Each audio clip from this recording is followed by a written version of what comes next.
வேட்டையாடு விளையாடு கதாநாயகன் சொல்லிட்டாரா அவன்கிட்ட? வேட்டையாடுங்கன்னு கையெழுத்து போடுறான். எல்லாரும் கையெழுத்து போட்டாங்க. கமலஹாசன் கையெழுத்து போட்டார். என்னடா கமலஹாசன் அல்டிமேட்டமா சினிமாக்கு? யாரா நிரந்தரம் சொல்றா பாப்போம். எனக்கு கமலஹாசன் நல்ல கமலஹாசனை பத்தி பேச உனக்கு என்ன யோகிது? நானும் கமலும் அரட் ஒரு ஃப்ரெண்ட்ரா, ஒரே ஏரியால சுத்திக்கிட்டு இருந்தவங்க. ரெண்டு பேரும் மாத்தி மாத்தி தான் கெட்ட வார்த்தையில பேசிக்குவோம். அதுக்கெல்லாம் என்ன செய்யறது? நான் என்ன செய்ய முடியும்? நான் வில்லன் நடிகன் ஆயிட்டேன். அது நம்ம குடும்பத்தில் ஐஎஸ்ஐ முத்திரை குத்திட்டான்.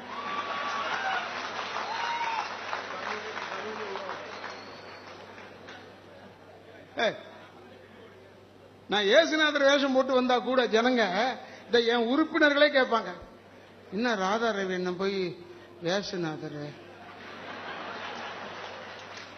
ஏன்னா அவங்க என்கிட்ட வேற ஏதோ எதிர்பார்க்கிறாங்க. இப்ப கூட இங்க வந்திருக்கிற ஒரு 20 மாணவர்கள் நினைக்கிறேன், அவங்க சொன்னாங்க, அண்ணா அந்த யூடியூப்ல பேசுற மாதிரியே பேசுங்க. அப்ப என்ன நல்லவனா எடுத்துக்கவே இல்லடா. ஏன் உறுப்பினர்களே சொல்லுவாங்க, என்னப்பா ராதாரவி ஏசுநாதரா? அதுக்கு பக்கத்தில் இருக்கிற இன்னொரு உறுப்பினர், கவலைப்படாத, அவர் தாடி எடுத்துட்டு அடுத்த சீன்ல கொலை பண்ணுவார் பாரு. நாங்க என்ன செய்ய முடியும்?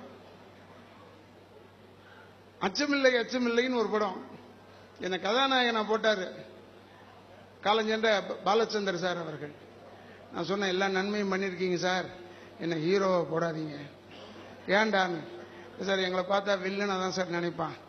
அதான்டா நான் உன்னை நினைச்சேன் இன்னொரு வேஷத்துல வில்லன் வேஷம் போடலான்னு, ஒரு மாறுதலுக்காக படம் ஓடணுமே. டிக்கெட் வாங்கிட்டு வரவன் ராதாரவி பார்த்து நம்ம காட்சியெல்லாம் இருக்குடா நம்பி வரான். அவனை ஏமாத்தலாமா?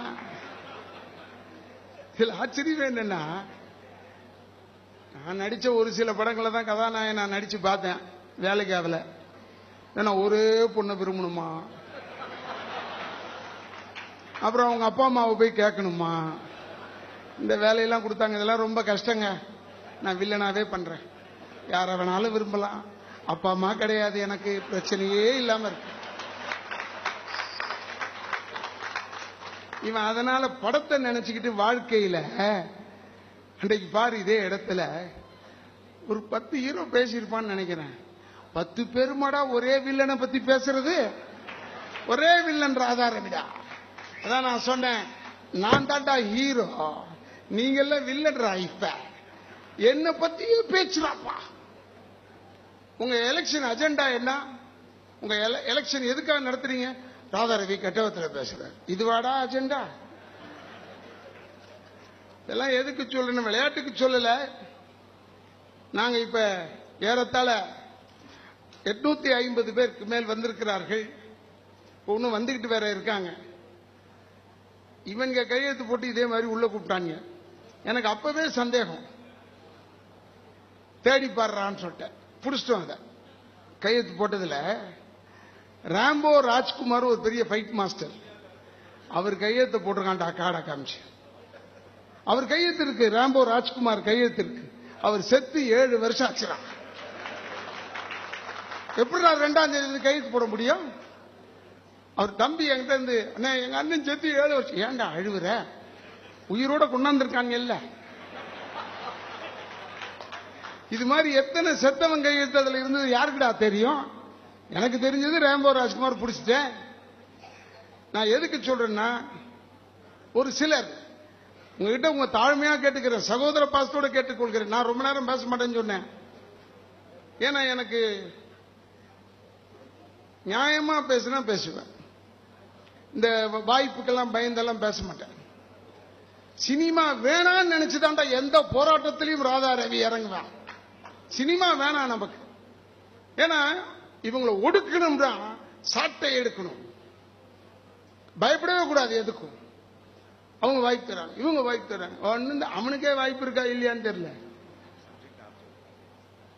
ஒன்றே ஒன்று தெரிந்து கொள்ளுங்கள், நம்ம எப்பயுமே நம்ம மனிதர்களுடைய நம்மளுடைய பொதுவா மனிதர்களுடைய எண்ணமே, கோவிலுக்கு போகும்போது இப்ப நானோ சரத் சாரோ கோவிலுக்குள்ள போறோம்னா எங்களை முன்னாடி நிக்க வைப்பாங்க.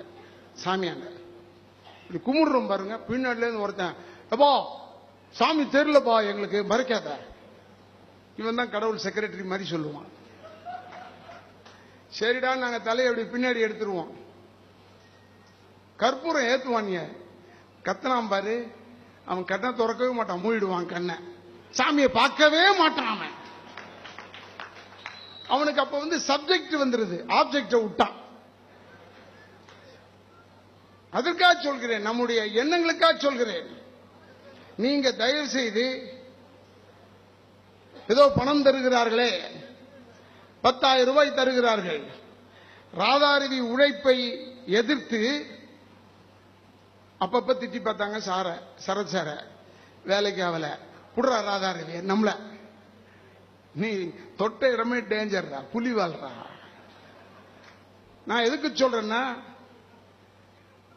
பணம் கொடுக்கணும், நான் பணம் கொடுத்து எல்லாரையும் வாங்குறோம் பாருங்கன்னு சொல்லி. ஏன்னா அவர்கள் எப்படிப்பட்டவர்கள் என்று சொல்லிக் கொள்கிறேன். லட்சுமி நடிகர் SSR பெயரில் ஒரு படத்திறப்பு விழான்னு வைத்தார்கள்.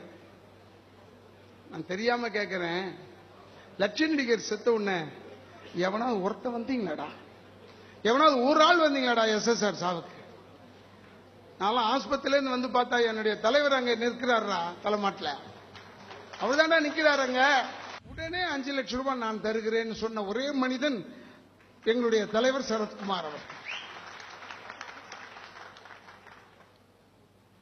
தலைவருக்கு உள்ள தகுதி நான் ஏற்கனவே சொல்லி இருக்கிறேன்.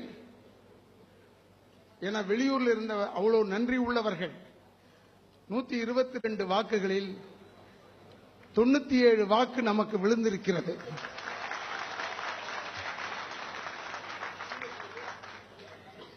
அதனால்தான் சகோதரர் ரவிக்குமார் சொல்லும் போது கூட, ஏன்பா நமக்கு இது வெற்றி விழா கூட்டம் தானேன்னு சொன்னார். வெற்றி விழா கூட்டம் தான் இருந்தாலும் கடைசி கத்து யாரு 18ஆம் தேதி ஒன்னு இருக்க, அதனால்தான் சும்மா பேசுறோம். வெற்றி வந்து விட்டது, அது எத்தனை ஓட்டு என்ற எண்ணிக்கை தான். அது என்ன வேண்டும் ஒன்றே ஒன்று தெரிந்து கொள்ளுங்கள். சாதாரணமாக சரத்குமார் அவர்கள், அவரை பத்தி பேசும்போது எனக்கு ஏன் கோபம் வருதுன்னா, சிங்கப்பூர் போயிருந்தேன், ராதிகாமா தான் நானும் எல்லாம் ஒரே கார்ல போயிட்டு இருந்தோம்.